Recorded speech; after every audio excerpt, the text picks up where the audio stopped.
Hello! I'm going to take you around a quick tour of the Operation Whiteout map. Usually I turn all this UI off while I'm in spectator mode, but you can't turn it off on CT servers at the moment. And we'll have a fly around, look at the capture points for Conquest Large, which is the map mode that we're running. So this is point A, and if we drop down to ground level we can see what's here in a bit more detail. So we've got a few containers and one building. Now that little gadget on the floor is one of these decoys that sets off an infantry signal on the map. The rest of the area is pretty much containers and a few boxes, and then we have this, which seems to be some kind of firing range.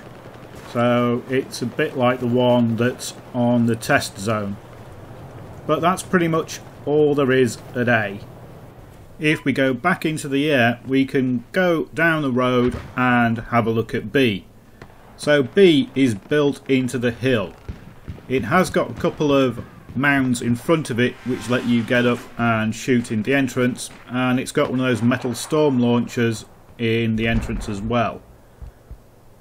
But this is much larger than it first seems. So if you look around when you get to the flag, you think, well, yeah, it's quite large, but it's not impressive.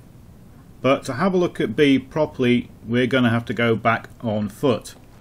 Once you're on the ground at B, you can do a bit of exploring.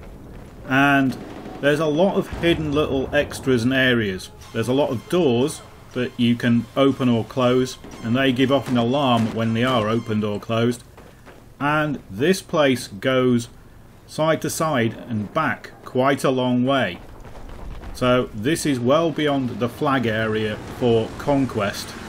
So it's probably not as big as the submarine pen at Wavebreaker, but it is pretty big, and is probably going to be where things like Squad Deathmatch and Dominion occur. Not Dominion, Domination. So this is just one wing of this area, and it also has an upper area as well. So if we go through this set of doors, this also leads into that main area, and you can see a grav tank being built. So we'll just try and take care of that and go up onto the upper area. So this is the balcony that overlooks where the tank spawns and the entrance is. So the railings are the pretty standard railings that you get in a lot of Battlefield maps. But as you can see, this is quite a large area. Now we're going to go up to the top entrance. So above the main entrance is a smaller entrance. If I can do this without getting stabbed. There we go. Got a dog tag. No idea what that's for. I'll have to look that up. But if we go and have a look outside, you can see that there's mountain ranges. You can go all the way up those mountains, and if you go to the front you can overlook the entrance and look off towards C. But first we're going to follow the road around to D. So D is kind of blocked off from B by the arc in the road and the hills, so you can't directly see into it. You can just about see D from the metal storm launcher at the front. But D is a bit more substantial than some of the other bases, although the buildings can have bits blown off them. And we have a dome overlooking, but the only way to get onto the dome is parachuting. There's no ladders. But let's have a look at it from the ground. So here we are spawning into D, and D is one of the more substantial outside bases. You know, B is solid because it's indoors. C and D are probably the best bases outdoors. They've got plenty of buildings, there's usually plenty of action going on around them, and you're not out in the open all the time. There is options to take cover. So there's lots of containers, there's lots of concrete buildings, and then there's the prefab buildings.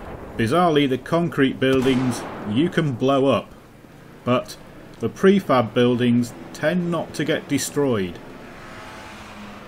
So you've got plenty of cover shooting through windows, and there's lots of other items of cover dotted around the base.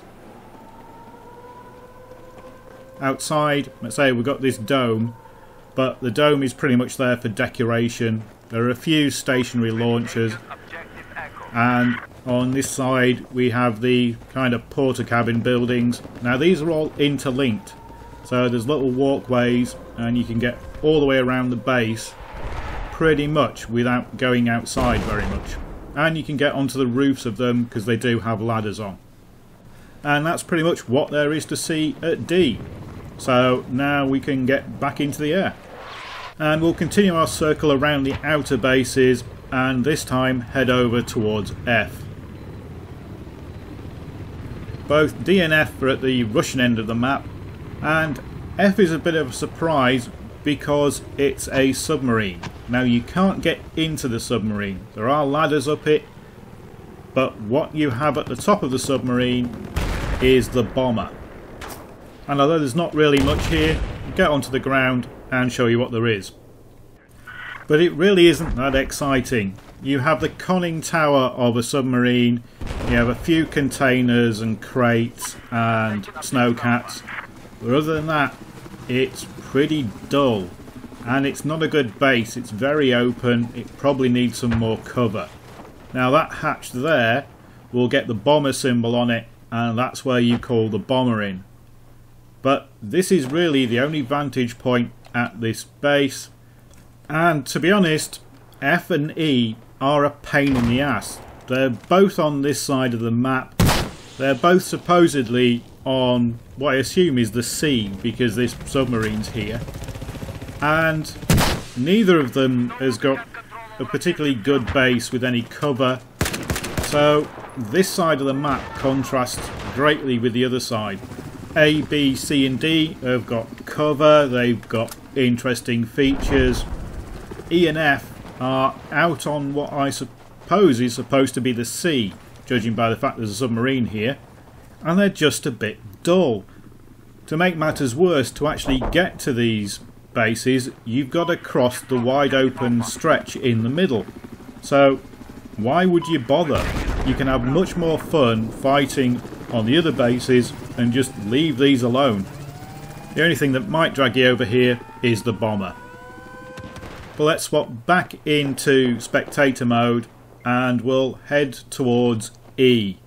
Now between F and E there are what look like the remnants of a glacier, or a glacier that's breaking down. There are a lot of little ice caverns and a few caves. That's quite interesting, a bit maze-like. But once you get to E, you can see it's spectacular only in its mediocrity. It is a particularly uninspiring base even from ground level. Containers and tents. The containers don't open. The tents could be destroyed. This place is just awful. Okay, there's a metal storm launcher, but other than that, this base is just looks like an afterthought. Okay, we need another base. We decided this is going to be the sea, so the only thing we're going to put here is containers and tents. E and F need something that's going to make you want to come over to these bases, because otherwise people are just going to stay on the other side. And that leads us to what is probably the best base on the map, which is C. Now, C is technically in the middle of the map, but it's wide open on this side to get to C, but there's a lot of hills and cover to get to C from any of the other points. And as you can see, we've got an interesting mixture of buildings. Now, the tall building you can't get into, but you can get on top of it. And there's a tunnel that takes you part of the way to B under cover. So this is quite a good base. Let's go down to ground level and have a look at it.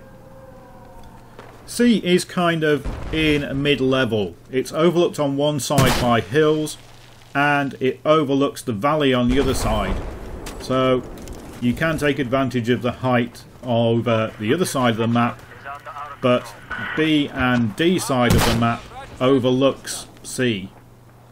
So it is kind of a good point for snipers to be, but it's also a good place for you to snipe into. And there's a lot of cover here. We've got some more of the portable buildings. They're not linked together like they are at D, but they are pretty close together. And we have this kind of weird ski lodge observation-y building. Now, you can't get into this, but there is a ladder up the side that lets you get onto the roof. And we have a few more buildings, and there's a tunnel. Now, this tunnel doesn't really go anywhere, but what it does do is provide you some cover heading from C towards B. So when you come out the end of this tunnel, you're facing towards B, and there's just a couple of little hills to get over to get to B. If you flick back into spectator mode and rise up over C, you can see the entire map. And this side of the map is pretty good. There's plenty of cover, there's some interesting bases. The problem with the map is this side. You've got the wide open section that then leads to E and F, which are pretty disappointing bases. Now, A is not the greatest base in the world, but it's certainly a lot better than E and F are. And you've got this perfectly flat, open section down the middle. It's a sniper paradise, this map. You go onto the mountains on one side and you can snipe most of the map from up there. And this section, everybody is just wide open. It's a bit of bad design. I think there needs to be something to get you over to the other side. It's one of those maps that are designed for infantry to fight at the bases and vehicles to take infantry from base to base.